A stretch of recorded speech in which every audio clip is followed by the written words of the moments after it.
In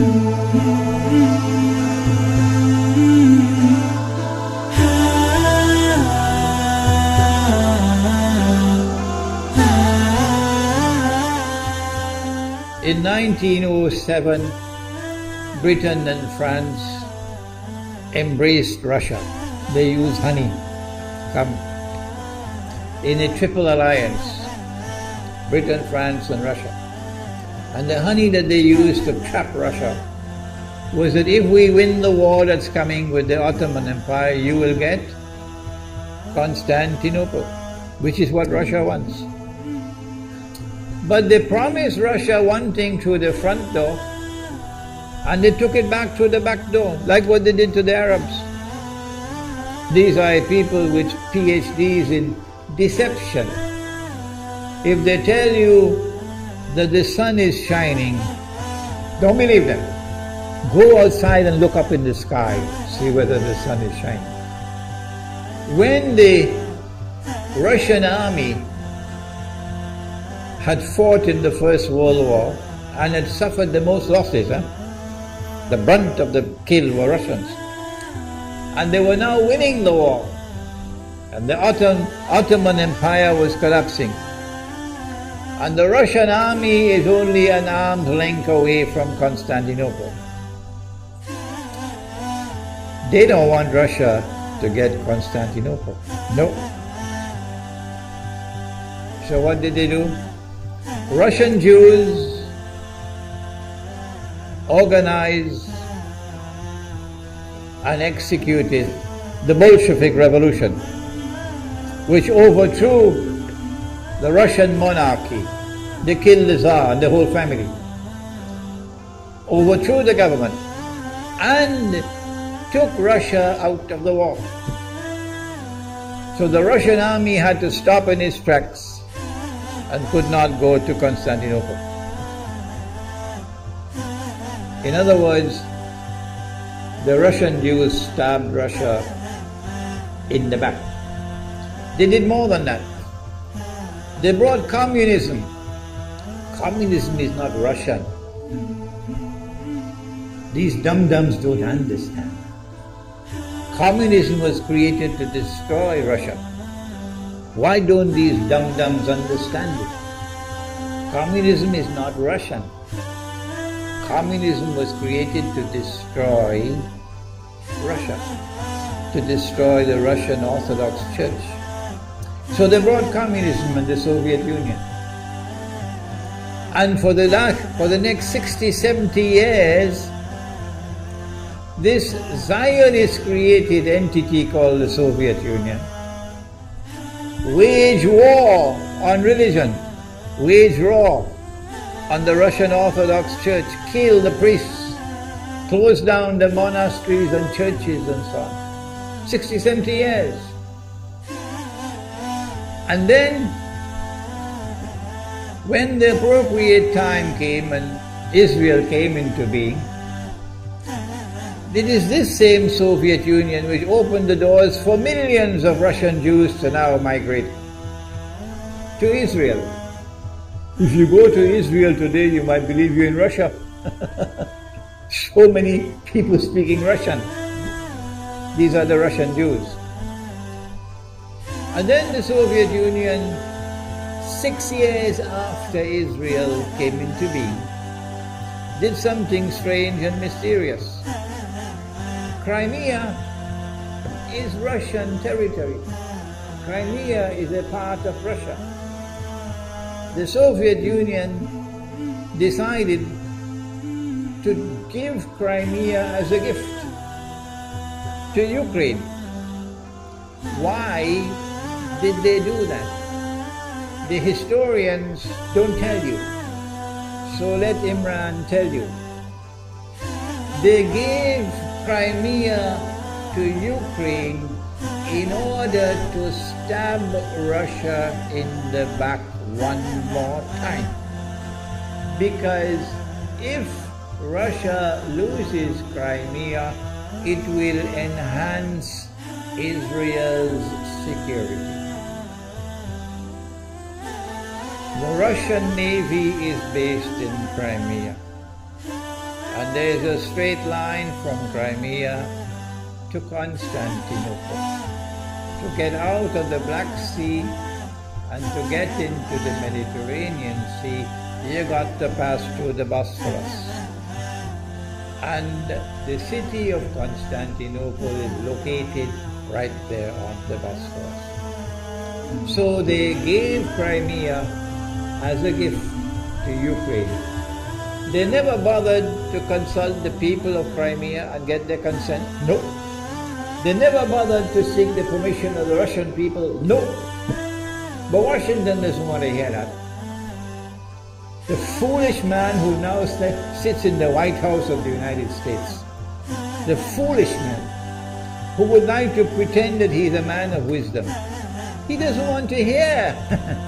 But what are the rights of the Russian people? Were they not violated? Do they not have the right to correct Iran and recover the territory which was unjustly taken away from them on Israel's behalf? Obama doesn't want to hear that. It's inconvenient for them. But in this masjid, we will expose whether it's convenient to you or not. They did more than that. Not only did they give Crimea to Ukraine, but earlier on they gave Eastern Ukraine. Eastern part of it, now Eastern Ukraine, was Russian. It was Russian. And the Soviet Union gave it as a gift to Ukraine. Why is it being given to Ukraine? Answer is that when the proper moment comes, the same people who brought the Soviet Union into being now have a method by which they can cause it to collapse. The method that they're using now in Venezuela, popular demonstrations, they did it in Egypt, they did it in Tunisia. They are masters of that. They did it with the Soviet Union. I used to think that the Soviet Union collapsed because of Allah's kindness.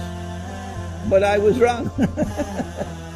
No, it was the Zionists who brought down the Soviet Union because they didn't need it anymore. Like tomorrow they wouldn't need you anymore, Saudi Arabia. And they wouldn't need you anymore, Islamabad. When will you understand that? They'll just throw you to the dogs. You served them long enough. So they brought down the Soviet Union. Why? So that Ukraine might emerge as an independent state. That's danger for Russia. They've prepared the way. And now Ukraine emerges as an independent state.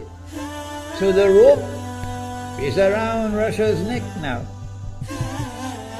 And from that day, when the Soviet Union collapsed, until yesterday, the relationship between Russia and Ukraine was always problematic. But the people of Ukraine still had the good sense and wisdom to appoint a government that was pro-Russian. The Zionists decided it's time for us to use our, the street demonstrations. And last October, November, December, the world witnessed Caracas all over again. And eventually, the Zionists got what they wanted. You have the money, and you can send in your special people, snipers who will kill, and so on, through petrol bombs and so on. And eventually they got what they wanted. They created enough havoc. May Allah protect Malaysia from that. Ameen. Ameen. And the president of Ukraine fled. He's a democratically elected according to your method, Mr. Obama, according to your system. He's a legally elected president of Ukraine. And he had to flee. And these hypocrites in Washington and London and Paris, who would like us to believe that they are honorable men, they are not. Instead of standing on the side of the legally appointed president and demanding the rule of law, they all showed their colors as hypocrites in immediately recognizing the new government in Ukraine. The new government in Ukraine is anti-Russian. That's what they wanted. That's why they brought down the Soviet Union, to bring in a Ukraine into being as an independent state, and then to eventually get an anti-Russian government in Ukraine. If by Allah's kindness Putin had not intervened and been so spectacularly successful, this is what the plan would have been. The new government in Ukraine would have joined NATO, and Russia could not stop it. And when the new government in Ukraine joined NATO, NATO will then send its armed forces into Ukraine. It could include nuclear weapons. Then Ukraine will pick a fight with Russia and decide that Russia must now vacate Crimea. Shut down your naval base. The rope is now tightened around your neck. Russia has to put its tail between its legs and withdraw its fleet, Black Sea Fleet, from Crimea. Russia is no longer a naval power.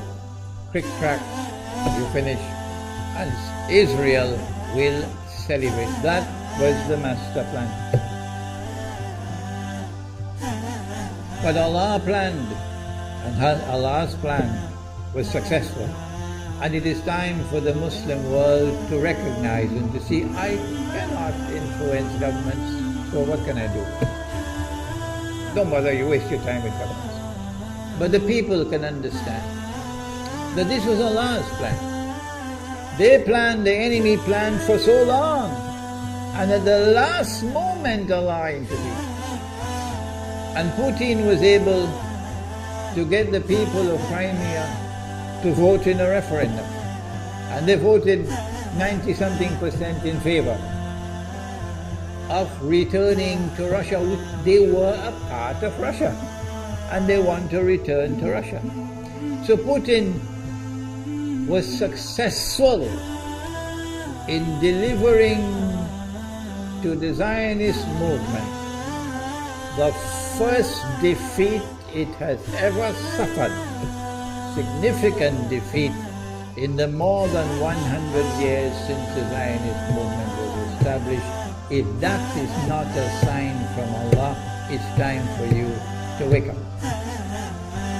Putin is now succeeding in eastern Ukraine as well, because they are barking like dogs in Washington and London and Paris. Barking. It is Russia which is doing it. It is Russia which is doing it in eastern Ukraine. Oh, but when the Ukrainian government send the Ukrainian armed forces into eastern Ukraine, they don't want to fight. They say, we will not fight our own people. They refuse to fight. So the only way that the government of Ukraine could now stamp down the insurrection, the popular resistance in eastern Ukraine, is by calling on Washington, come and send your Marines. And then what will Putin do? The Russian armed forces are amassed on the Ukrainian border. So the Ukrainian soldiers are refusing to fight their own people for two reasons. Number one, why should we do your dirty work for you? We're not going to fight our own people. That's not what soldiers are for. And number two, if we make the mistake of using guns on these Russian-speaking Ukrainians, what will the Russian army do to us tomorrow? And they have already said, Putin has already said, we are going to intervene to defend our people. He's already said it plainly. The writing is on the wall. Putin has won a victory in Crimea. Whether governments like it or not, whether governments vote this way or that way, is now irrelevant, because we all know that they have to vote where the butter is. Putin is on his road to a second victory in Ukraine. They can't take defeat after defeat. So the writing is on the wall. Exactly as Nabi Muhammad ﷺ has said, that we're now moving towards the malhama. How long will it take? I don't know, and you don't know. But the malhama is coming.